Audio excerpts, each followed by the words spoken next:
श्री सिद्धाचल गिरिराज की जय। चरम तीर्थपति परमात्मा महावीर स्वामी की जय। श्री शंखेश्वर पार्श्वनाथ भगवान की जय।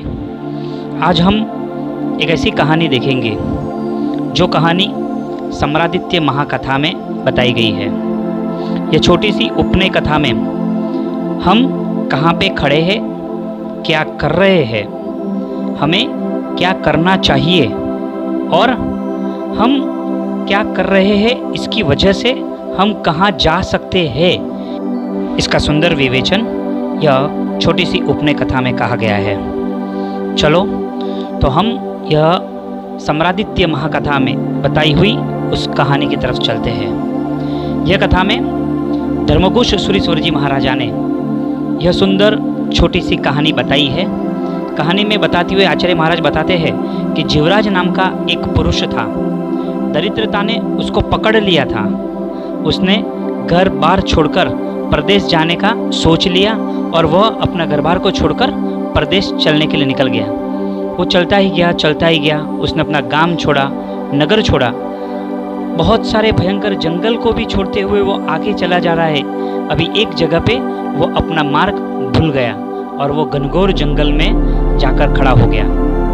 यह भयंकर घनघोर जंगल में साल के वृक्ष थे, तमाल वृक्ष थे, बकुल एवं तिलक के वृक्ष थे, खाखरा, नेतर, लिमड़ा, वड, आंबा, जाम्बू इत्यादि अनेक प्रकार के वहाँ पे वृक्ष थे। और यह इतना भयंकर जंगल था कि सूर्य के प्रखर किरण भी उसमें प्रवेश नहीं कर सकते थे। लाल लाल पुष्प के हजारों छोड़ ने उसके भूमिभाग को पकड़ के रखा हुआ था। ऐसा यह वन प्रदेश था। यह वन प्रदेश में वाघ, रीछ, सिंह, सियाड़, रोज, गेंडा, मृग, बड़द इत्यादि अनेक पशुएं स्वच्छंद विहार कर रहे थे। वन पाड़ाओं के झुंड जलाशयों में उन्मत्त बनकर क्रीड़ा कर रहे थे। वन्य पशुओं की तीव्र किलकारियों से वातावरण अति भयानक लग रहा था। ऐसे भयानक वन में यह जीवराज आ गया था। हिंसक पशुओं से बचने के लिए वो इधर उधर भाग रहा था। उसे अत्यंत भूख लगी थी, तीव्र तरस भी लगी थी। भय और आतंक से उसकी आंखें बहुत बड़ी बड़ी हो गई थी। उसके शरीर पे पसीना निकल रहा था। अत्यंत थाक से वो निराश हो गया था। कौन सी दिशा में जाना है वो उसको समझ में नहीं आता था। छोटे बड़े रास्तों के ऊपर वो चलता जा रहा है, ठोकरें खा रहा है, जमीन के ऊपर वो गिर रहा है। उसको समझ में नहीं आ रहा है कि कौन से रास्ते पे मुझे जाना चाहिए। एक जगह पे वो अपने सर के ऊपर हाथ देकर भयक्रांत दृष्टि से वो चारों ओर देखकर वहाँ खड़ा रह गया। इतने में उसने देखा एक भयंकर दृश्य। वह एकदम सुनमुन हो गया। प्रलयकार का घनघोर वादळ के जैसा काला एवं प्रचंड मेघ गर्जनाओं करता हुआ, तीव्र गर्जनाओं करने वाला एक वन हाथी उसकी तरफ दौड़े आ रहा था, जैसे उसको मारने के लिए आ रहा हो। भय और डर से वो वहां पे खड़ा रह गया। उसको समझ में नहीं आ रहा है मैं क्या करूं। बचने के लिए उसने विरुद्ध दिशा में देखा तो विरुद्ध दिशा में से भी भयंकर अट्टहास करती हुई और काला वस्त्र वाली राक्षसी को आते हुए उसने देखा। उस राक्षसी के दोनों हाथ में लपकारा मारती नागन के जैसी, जीभ के जैसी कटारियां थी। जीवराज के होश कोश उड़ गए। वह खड़ा रह गया। पूर्व दिशा तरफ उसने देखा। उदयाचल शिखर के जैसा अति ऊंचा उत्कृष्ट एक वड का वृक्ष था। उसने सोचा अगर मैं यह वृक्ष के ऊपर चढ़ जाऊं तो वो हाथी भी मेरा कुछ नहीं कर सकता और यह राक्षसी भी मुझे नहीं मार सकती है। वह दौड़ा। दौड़ते हुए उसने उस पूर्व दिशा की तरफ उदयाचल शिखर के जैसा जो बड़ा वृक्ष देखा था ना, उसके पास वह पहुंच गया। लेकिन अभी वह कुछ नहीं कर सकता था। निराश हो गया क्योंकि आकाश के आमते हुए वृक्ष के ऊपर चढ़ना शक्य ही नहीं था। वहाँ पे बड़ी बड़ी बेलड़ियाँ दिख रही थी, लेकिन वो बहुत ऊपर की तरफ थी। उसके हाथ वहाँ तक नहीं पहुँच पाते थे और वह वृक्ष के ऊपर नहीं चढ़ पा रहा था। एक तरफ वो हाथी उसको मारने के लिए उसकी तरफ आ रहा था और वो दूसरी तरफ वो राक्षसी भी उसको मारने के लिए उसकी तरफ दौड़ी चली आ रही थी। वो एकदम ध्रुज गया, डर गया। उसके मुख के ऊपर श्यामलता आ गई। वह वृक्ष के आसपास वो छुप जाने की जगह ढूंढने लग गया, लेकिन सब व्यर्थ। वहां थोड़ी दूर उसने घास से जो ढंकी हुई थी ऐसा उसने विशाल कुआं देखा। उसने देखा कि अगर मैं जीऊं या मरूं, ऐसा वो सोच ही रहा था। उसमें यह सोच ही रहा था कि वो कुएं के अंदर गिरा। कुएं की दीवार के ऊपर उगे हुए घास उसके हाथ में आ गए। उसने उस घास को मजबूत तरीके से पकड़ लिया और कुएं के अंदर वो लटकता हुआ रह गया। साथ में उसने कोई वृक्ष की वड़वाइयाँ वहाँ पे नीचे कुएं के अंदर दिख रही थी। उसने उस वड़वाइयों को भी पकड़ लिया एक हाथ से। दूसरे हाथ से उस कुएं की दीवार के ऊपर उगे हुए घास से अभी वो कुएं में लटक रहा था। जीवराज इस भयंकर काले कुएं के अंदर था, सिर्फ सहारा था तो उसको उस वड़वाई और उस घास का। अभी कुएं में लटक ही रहा था कि कुछ देर के बाद में धीरे धीरे उस कुएं के अंदर उसको दिखना लग गया। कुएं की दीवार में जो छोटे छोटे बखोल दिखाई दिए उसको, उस बखोल में उसने भयंकर सर्प को देखा। वह सर्प जैसे गुस्से में थे, उसकी आंखें लाल थी और अंगारा बरसा रही थी, ऐसे सर्प उसने देखा। उस सर्प की जीभ जाने अग्नि ज्वालाओं को बाहर निकाल रही थी, ऐसा वो भयंकर सर्प दिख रहे थे। और यह सर्प वो जीवराज को डंक मारने के लिए जैसे तत्पर खड़े हो वैसे लग रहे थे। जीवराज अभी और डर गया और डरकर उसने कुएं में नीचे देखा। तो कुएं में नीचे देखा तो और वो डर गया। कुएं में नीचे था एक लंबा और एकदम भयंकर अजगर फूंफाड़ा मारता हुआ वो वहां पे देखा। उसके दांत करवत के जैसे बड़े बड़े थे, उसकी बड़ी बड़ी काया थी, उसने अपना मुंह खुला रखा था, उसकी आंखें लाल लाल थी और उस जीवराज की तरफ ही यह अजगर देख रहा था।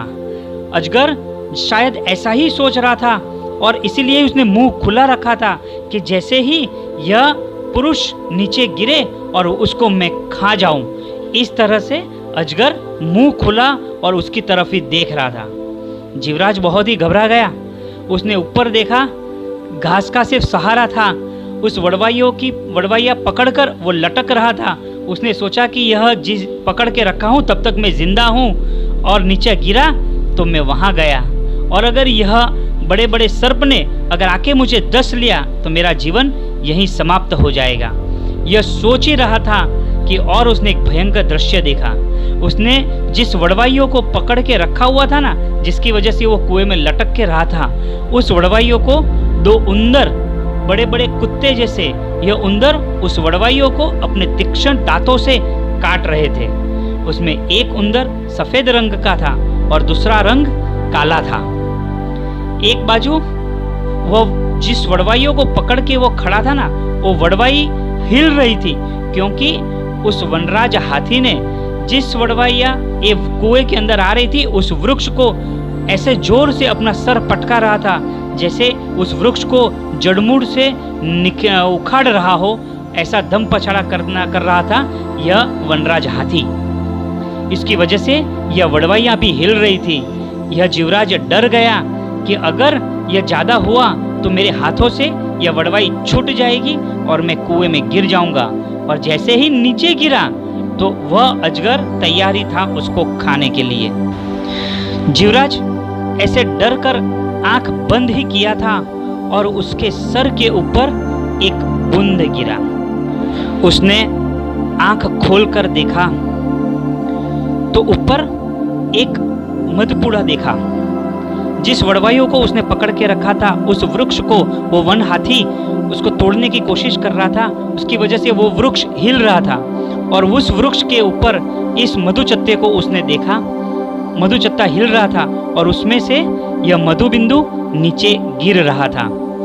अब जीवराज ने अपना मुंह खोला, वह बिंदु उसके जीभ के ऊपर गिरा और उस बिंदु का वो स्वाद आने लग गया। उसको तो बहुत अच्छा लग गया। ऐसी भयंकर परिस्थिति में भी अगर मधु बिंदु अगर मिलता है तो बहुत अच्छा लगता है। उसने अपना मुंह खुला रखा और सारे के सारे मधु बिंदुओं को वो गिरने अपने मुंह के अंदर लेने लग गया और उसका आस्वाद लेने लग गया। यह आस्वाद लेते लेते वो अपने सारे के सारे दुखों को भूल गया। वो भूल गया कि वो कुएं के अंदर लटक के खड़ा है। उसने एक हाथ से उस घास को पकड़ के रखा है और दूसरे हाथों से उसने वड़वाइयों को पकड़ के रखा हुआ है। ऐसी भयंकर परिस्थिति है, वहां पे सर्प उसको मारने के लिए, सर्प उसको डसने के लिए तैयार है, और अगर नीचे गिरा तो अजगर अपना मुंह खुला रखा हुआ है। ये सारे दुख वो भूल गया उस मधु बिंदुओं का आस्वाद लेने में। अब एक नई आफत खड़ी हो गई। क्रोधे भरी हुई मधुमक्खियों ने जीवराज के शरीर के ऊपर चटका देने लग गई, उसको डंक मारने लग गई, लेकिन जीवराज उसकी परवाह नहीं कर रहा है। वो तो मधु बिंदुओं के आस्वाद में ही मशगूल है। अब आचार्य देव यहाँ पे अटक जाते हैं। वह बताते हैं कि संसार ऐसा ही है, हम कहाँ पे खड़े हैं, क्या कर रहे हैं, हमें क्या करना चाहिए, हमें क्या करना चाहिए था, और हमने आज तक जो कुछ भी किया है उसकी वजह से आगे हम कहाँ जा सकते हैं, इसका बहुत ही सुंदर उदाहरणार्थ यह छोटी सी कहानी बताई है। यह कहानी में हर शब्द के, हर वाक्य के बहुत बड़े बड़े अर्थ बताए गए हैं, हमें समझना है। चलो हम अभी इसके अर्थ के ऊपर आते हैं। यह जो जीवराज है ना, यह जीवराज कौन है? तो हमें अपने आप को इस जीवराज की जगह पे खड़ा रखना है। अब यह जीवराज हम खुद है। अभी हम कहाँ पे जा रहे हैं?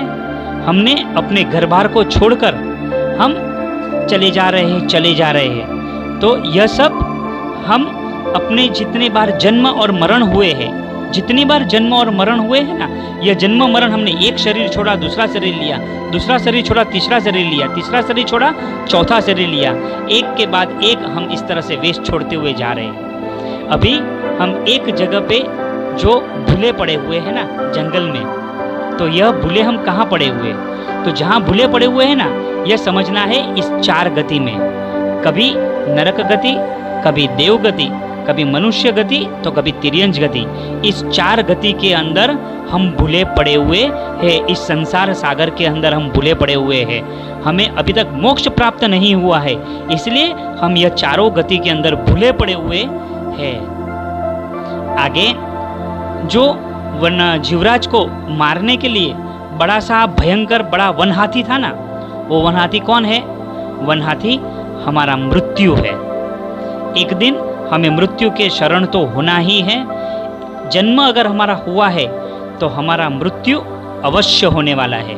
तो यह वन हाथी हमारे पीछे पड़ा हुआ है, हमें मारने के लिए बहुत ही जल्द वो नज़दीक आ रहा है। मतलब एक दिन हमें मृत्यु के शरण तो होना ही है। दूसरी तरफ वो राक्षसी आई थी ना, उसको मारने के लिए जीवराज को। तो राक्षसी कौन है? वह राक्षसी हमारी वृद्धावस्था है। हमारी वृद्धावस्था को यह राक्षसी का रूप दिया गया है। यह राक्षसी हमें छोड़ेगी नहीं। जन्म अगर हुआ है तो एक बार मृत्यु के पहले अगर हमारी लंबी उम्र है तो वृद्धावस्था आने वाली ही है। यह वृद्धावस्था की कैसी भयंकर दारुण स्थिति है। यह अगर किसी वृद्ध के पास अगर हमने 1 घंटा बिताया ना, या तो किसी वृद्धावस्था में, किसी वृद्धा आश्रम में अगर हमने जाकर अगर 1-2 घंटे बिताए ना, तो उस वृद्धाश्रम में रहे हुए उस वृद्ध मनुष्यों से हमें पता चलेगा कि वृद्धावस्था कितनी भयंकर है। हम हमारे बच्चों को आज पाश्चात्य संस्कृति के आवरण के तले अगर हम स्कूलों के शिक्षण में हम उसको बहुत ही आगे भेज रहे हैं, लेकिन धर्म का शिक्षण नहीं दे रहे हैं। उसकी वजह से आज वृद्धाश्रम इतने बड़े बड़े खुल रहे हैं। अपने बच्चे हमें इस वृद्ध अवस्था में हमें वृद्धाश्रम में भेजने के लिए एक क्षण का भी विलंब नहीं कर रहे हैं। उनके हृदय के अंदर धर्म की ज्योत नहीं होने की वजह से हमारे वृद्धावस्था को वो डस्टबिन समझते हैं। नई आई हुई बहू हमें पहले शर्त रखती है कि अगर तुम्हारे माता पिता अगर साथ में है तो मुझे तुम्हारे साथ में नहीं रहना है। ऐसी जो अवस्थाएं है ना, अगर हम ज़्यादा बात करेंगे तो काफ़ी लंबा हो जाएगा, लेकिन यह वृद्धावस्था बहुत ही भयंकर है। उस वृद्धावस्था को उस राक्षसी का रूप दिया गया हुआ है। बहुत ही दारुण अवस्था है वृद्धावस्था की। हमें आज देख रहे हैं वृद्धावस्था की अवस्था कैसी है। समझना है यह राक्षसी हमारे पीछे पड़ी हुई है। अब यह वनराज हाथी और राक्षसी से बचने के लिए यह जीवराज एक बड़े से वृक्ष के पास आता है। बहुत ही बड़ा वृक्ष है। वो सोचता है कि अगर मैं वृक्ष के ऊपर चढ़ जाऊं तो ये वन हाथी भी मेरा कुछ नहीं बिगाड़ सकता है और राक्षसी भी मेरा कुछ नहीं बिगाड़ सकती है। तो वह जो बड़ा सा वृक्ष है ना, वह है मोक्ष। अगर हम मोक्ष में चले गए तो वहाँ न हमारा जन्म है, न हमारा मृत्यु है, न हमारी वृद्धावस्था है। वहाँ तो शाश्वत और शाश्वत सुख और सुख ही है। जीवराज अभी यह मोक्ष पाने के लिए कोशिश कर रहा है, लेकिन वह चढ़ सकता नहीं है, क्योंकि उसने धर्म रूपी वह जो वड़वाइया है लटकी हुई, वो पकड़ के अगर ऊपर चढ़ सकता है, लेकिन वो वड़वाइया उसके हाथों से दूर थी, इसलिए यह वो उस वड़ के ऊपर चढ़ नहीं पा रहा है। अभी उसने थोड़े से दूर घास से ढका हुआ एक कुआं देखा था उसने, और उस कुएं के अंदर वो गिर गया। यह कुआं यानी मनुष्य गति है। मनुष्य गति उसको प्राप्त हुई है। बहुत ही मनुष्य गति को प्राप्त करना यानी समझ लो कि उत्कृष्ट पुण्य उपार्जन हुआ है। उत्कृष्ट पुण्य अगर हमारा उदय में आया हुआ है तो हमें मनुष्य गति प्राप्त होती है। तो बहुत ही उत्कृष्ट नसीब वाले हैं हम कि हमें मनुष्य गति प्राप्त हुई है।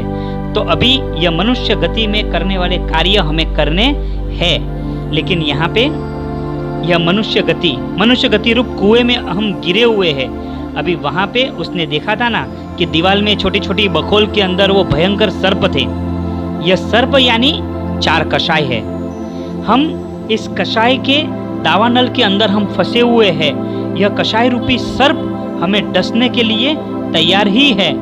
और वो घास और वो जो वड़वाई थी ना, एक वृक्ष की छोटी सी वड़वाई थी जो पकड़ के वो कुएं के अंदर वो लटक के रहा था।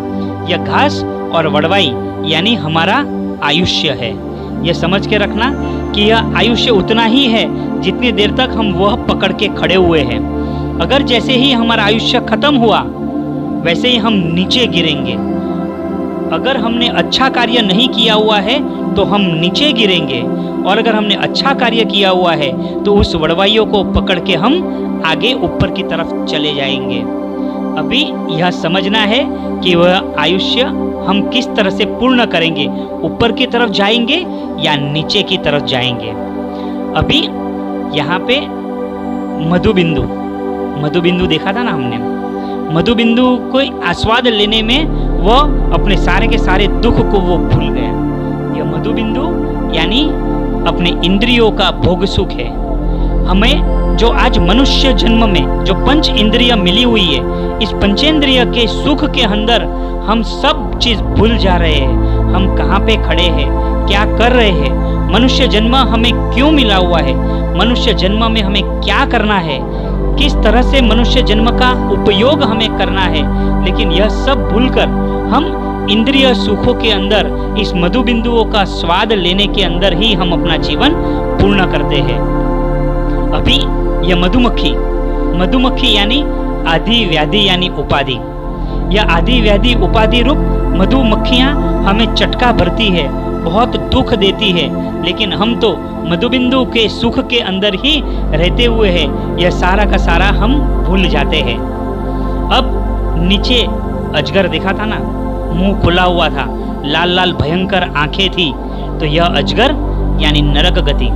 अगर हम नीचे गिरे तो नरक की और ही जाना है, और अगर ऊपर चले गए तो हमें वो वृक्ष मिलेगा जो वृक्ष हमें मोक्ष की ओर ले जा रहेगा।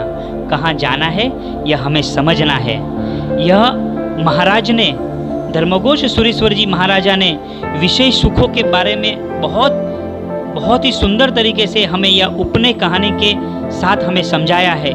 मनुष्य जीवन बिजली के जैसा चंचल है, यौवन को अंजलि में रहे हुए पानी के जैसा समझाया है, स्वजन के समागम को वायु के जैसा चपल हमें बताया है। हमें यह कहानी के जरिए बोध लेना है, धर्म की उपादेयता को समझना है, हमारे जीवन में धर्म को लेना है, धर्म के द्वारा ही उत्कृष्ट तरीके से जीवन को जीना है, आत्मा के कर्मों के बंधन से मुक्त होना है और आत्मा के सहज आनंद को, स्वाभाविक सुख को अनुभव के वाले हमें बनना है। ऐसा आचार्य देव ने अपना उपदेश पूर्ण किया। बहुत समझने वाली यह उत्कृष्ट कहानी है। सम्रादित्य महाकथा में वैराग्य के दशा को बताती हुई, संसार की विचित्रता को बताती हुई यह कहानी है। यह कहानी हम सभी के जीवन को लागू पड़ती है। यह 1 बार, 2 बार, 3 बार, 4 बार शांति से सुनना है, समझना है, तब हमें समझ में आएगा कि हम क्या कर रहे हैं, कहाँ पे खड़े हैं और यह मधुबिंदु के आस्वाद में रहकर हम क्या करेंगे, कहाँ जाएंगे, यह समझना है। जिनाज्ञा के विरुद्ध कोई भी उत्सूत्र प्ररूपणा हुई हो ते सभी हूँ मन वचन काया से मिच्छामि दुक्कडम, मिच्छामि दुक्कडम, मिच्छामि दुक्कडम।